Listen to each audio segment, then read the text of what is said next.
Hello friends, and welcome back to the Silent Eye podcast in 2026. That sounds like such a futuristic year, and I guess that comment will make me sound proper old, but it's a good job that I suspect the average listener on this podcast is going to agree with me. If you're new to joining us this year, then welcome. If you've been here before, then welcome back. I'm Claire, your friendly podcast host, and sometimes I'm joined by my husband Chris, but not today. We're a childless couple after infertility, and that's where our passion for different kinds of loss came from, and that's how this podcast was born. We're a podcast that explores loss, but all kinds of it, and we're looking to see if hope can exist in every kind of grief. But we're also a resource to help people get through grief, whether that's after the grief occurs or to equip ourselves before it happens.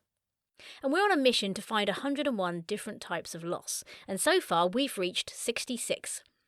Since we started in September 2021, we've put out 233 episodes, we've reached 26 different countries across all continents, well, except Antarctica, no one ever gives us any stats for there, and we've spoken to nearly 100 people about loss on the podcast.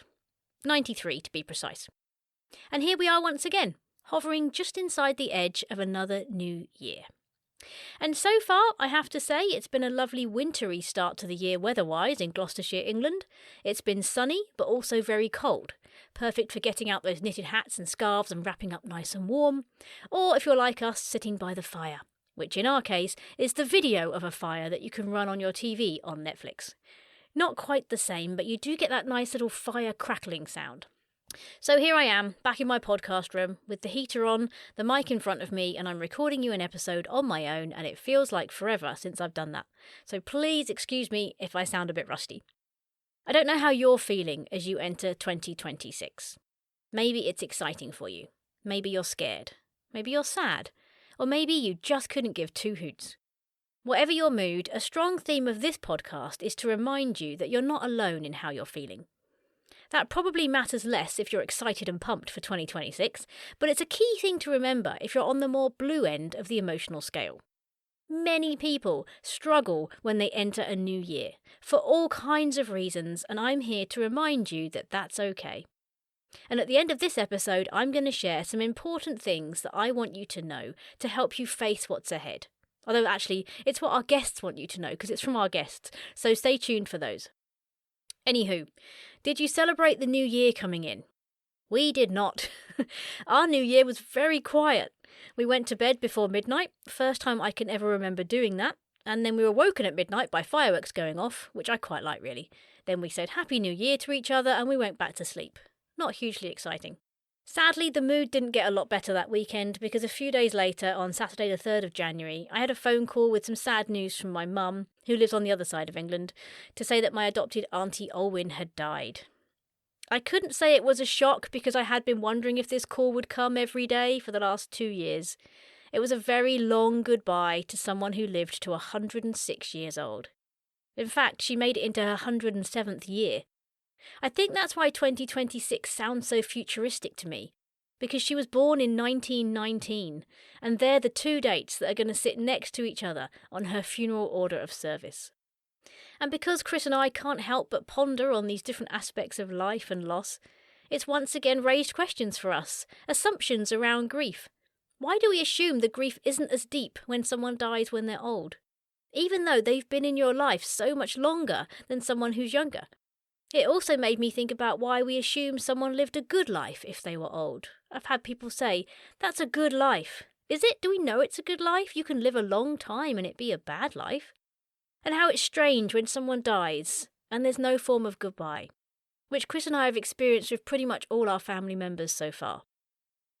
So, of course, we're going to be exploring things like this, and I will do an episode at some point. In fact, I've always said I'll do an episode on the loss of Auntie Olwyn, or the loss of a 106-year-old, because I have some very special audio that I really want to share with you, and I wanted to wait until after she died. A few years ago, way before we were podcasters, Chris and I recorded Auntie telling us about her experiences during World War II. Auntie was in her early 20s during the war and lived and worked in the city of Portsmouth on the south coast of England, which saw a lot of bombing due to it being a naval base. These are very unique stories that I can't wait to share with you, and that I've also sent to the Imperial War Museum a few years ago for their archives. As a small side note, between my mum and Chris, they actually got me some flowers today to cheer me up after losing Auntie, and because I had to take down Christmas. I do love having Christmas stuff around the house. And they managed to find a small bunch of daffodils, which always reminds me of Auntie because she was Welsh, and that's the beloved symbol of Wales. But that's the earliest I've ever had any, the 5th of January. So that was a lovely little glimmer in my day. And if you're not familiar with glimmers, kind of the opposite of triggers, then check out my blog that I did on those, because they're special little things in our lives. So what's coming up on the podcast this year? Well, I would love to tell you, but the truth is, I don't know yet. There's a very good reason for this, and that's why I wanted to put out this short episode to keep you all in the loop.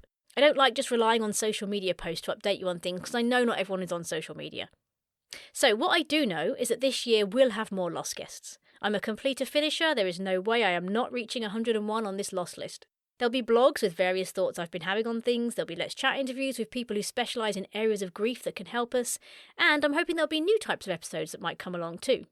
However, there are a few reasons why there'll be a little bit of a delay before my next episode, so I'm asking for a little bit of patience from you while I get myself together. These reasons are, firstly, I usually have a few interviews in the bag ready to go ahead of time. So I'm always slightly ahead on my editing schedule with interviews to put out. But because Chris and I spent 8 weeks abroad at the end of last year, I'm starting from scratch again this year. Plus, that time away didn't give us all the space we thought we'd need to ponder on life in the year ahead and the podcast, so I'm trying to find time to still do that as well. Secondly, regular listeners will also know that I'm on a real journey with some health issues, all related to those very fun little creatures we call hormones. Well, I'm getting another new implant to sort those out again this week, so I'm just waiting for that to kick in and give me the motivation and clear head that I need to get back into everything I need to do. Thirdly, with Auntie dying, I just need a little bit of space to process that, help with the funeral where I can, write a eulogy and sort that kind of stuff out over the next 3 to 4 weeks.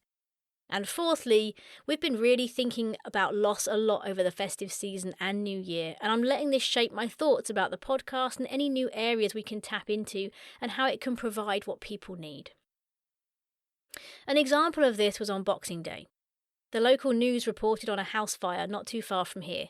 The fire claimed the life of a young wife and mother, 2 young children, and the family dog, leaving their husband and father, who was also a policeman, alone, after he tried to rescue them but couldn't re-enter the house.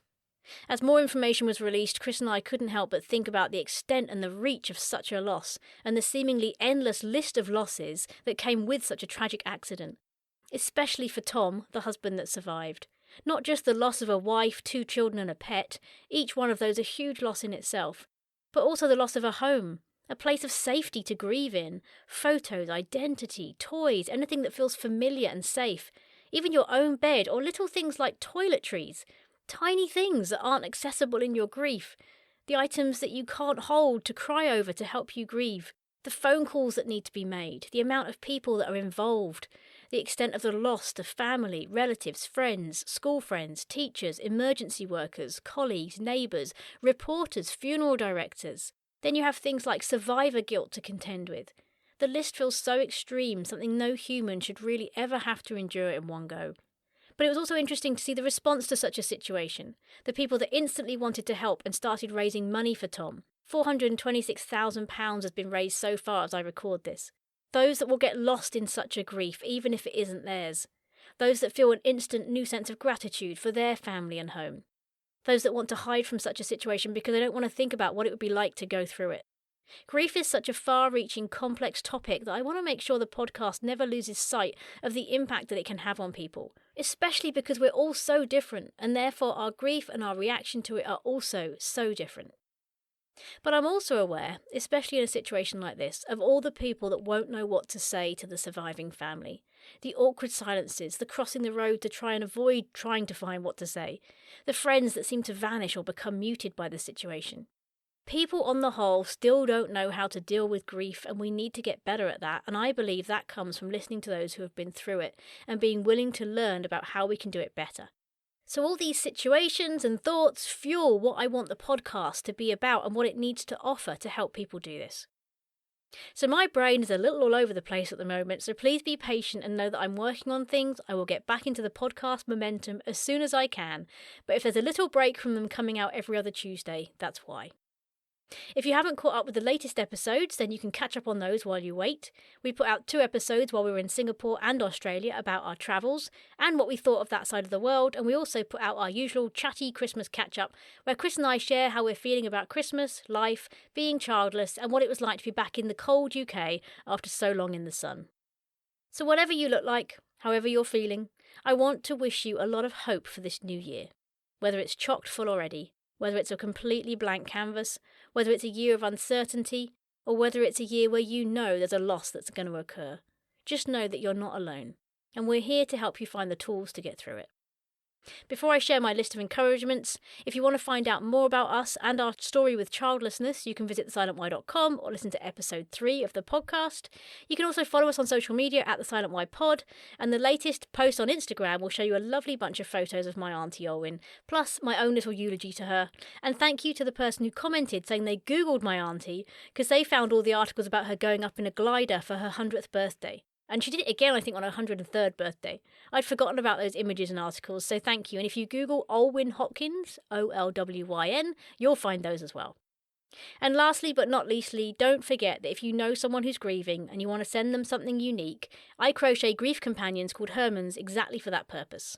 And for the whole of January, there's £10 off any Hermans purchase. Just visit thehermancompany.com. And if you live in a country that won't let me easily ship them to you as a business, then get in touch with me and I'll see what I can work out. Wishing you all a 2026 that is full of unexpected blessings along the way, dollops of hope, much joy, and oodles of peace. So here's my 10 plus 1 no's, Knows, that I want to share with you. They originally came from the blog My Why, No Hope. You can get the link in the show notes. I gathered them from the first batch of Hermans we got on the podcast, and the fact that there's 10 plus 1 has nothing to do with me not being able to squeeze them into 10. If you don't know what a Herman is, check out the link in the show notes, but as well as being crocheted grief buddies, they actually started as a question we ask all our lost guests. What's your Herman?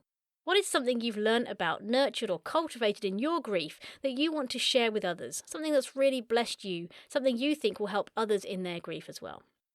So listen to these and see which one stands out most for you this year as you enter 2026. I hope something here that one of our guests has shared will bring you real comfort, or remind you of a truth that you really need to hear as you enter 2026. 1. Know you are going to die one day, and use that to start really living. 2. Know you're allowed to feel what you're feeling, and give it the space it needs. 3. Know it's not the end of the world. There are people worse off than you. 4. No life will beat you up, but it can't take away your faith, hopes, or dreams. 5. Know there's a cycle to growth, and it's entirely possible to come through stronger. 6. Know there's a God or a higher power that helps you make sense of the world and what you go through. 7. Know there's a lot to be thankful for and have appreciation for. Simple things like opening your eyes in the morning. Take every opportunity now. 8. Know you can change the narrative and your story. It doesn't have to be what you inherit. 9. Know that everything is temporary, even your pain. Time will help you process things, even if it doesn't heal everything in the way you want. 10. Know that those we've loved and lost come with us on the rest of the journey. 10 plus 1. Know you're not alone, and this is not the end.